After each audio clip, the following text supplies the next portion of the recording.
দূর থেকে আয়াত ওলামা হযরত আইমা হযরত কুররা হযরত ও আমার বয়োজ্যেষ্ঠ বয়োনিষ্ঠ সমাবয়স্ক ভাতৃবৃন্দ ও আমার পর্দানশীনা পর্দার আড়ালে উপবিষ্ট মা ভগ্নীগণ, আমি আপনাদের সকলকে পর্যায়ক্রমে জানাই সালাম, শ্রদ্ধা, ভক্তি, ভালোবাসা।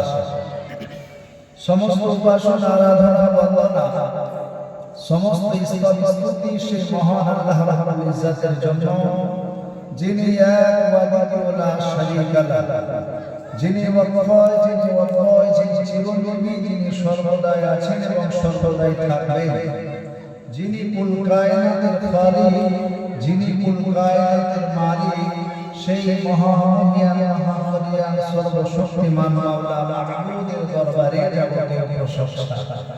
তারপরে আমার নবী, আপনার নবী কথা সারা বিশ্বের নবী, এমনকি নবীর নবী, নবীকুল শিরোমণি, আমিনার নয়নমণি, ফখরে মওজুদাত, সরকারে কায়নাত, রাহমাতুল লিল আলামিন, শাফিউল নবী, নবী মুহাম্মদুর রাসূলুল্লাহ সাল্লাল্লাহু আলাইহি ওয়াসাল্লামের উপর লক্ষ লক্ষ কোটি কোটি সালাত ও দরুদ শান্তির ধারা বর্ষিত হোক, বর্ষিত হোক সাল্লাল্লাহু আলাইহি ওয়াসাল্লাম।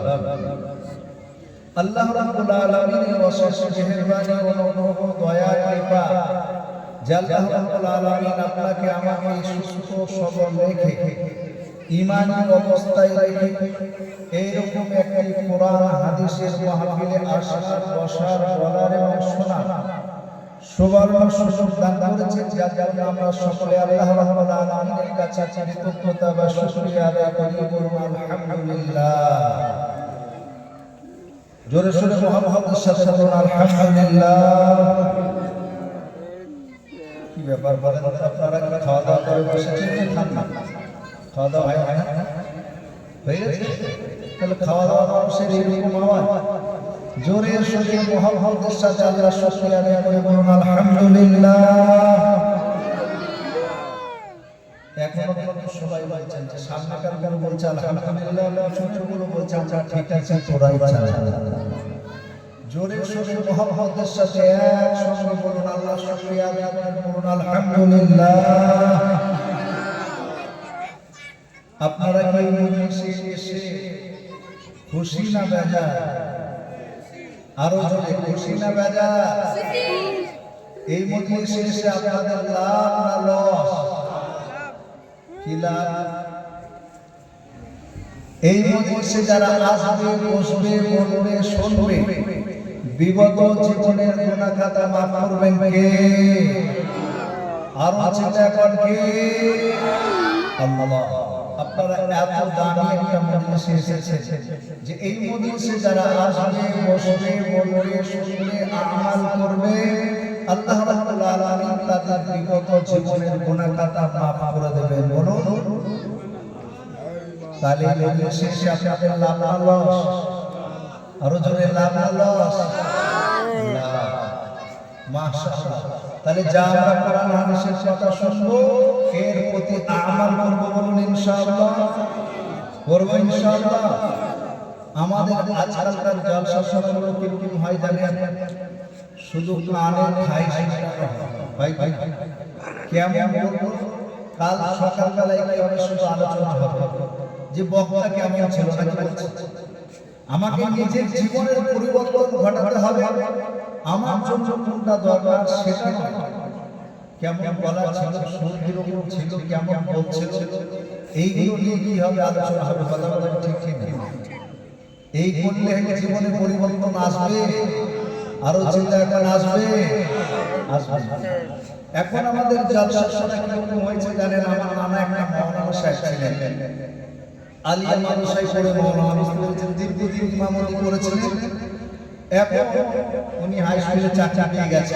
উনি একটা আমার গল্প শুনিয়েছিলেন, ওটা আপনাদেরকে শোনাই, তারপরে আমি বক্তব্য দিকে এগিয়ে যাব। কি গল্প? আজকালকার জলসা শোনা হলো নানা আর নাতি দুজনা মিলে গেছে জলসা শোনা। জলসায় মাওলানা সাহেব আলোচনা করছেন কি পুরুষের জন্য সর্বপ্রথম নাভি থেকে নাভির উপর থেকে নিয়ে হাঁটুর নিচে পর্যন্ত বিনা কারণে হাঁটুর উপর কাপড় ওঠানো, ধরে বলে যাবে।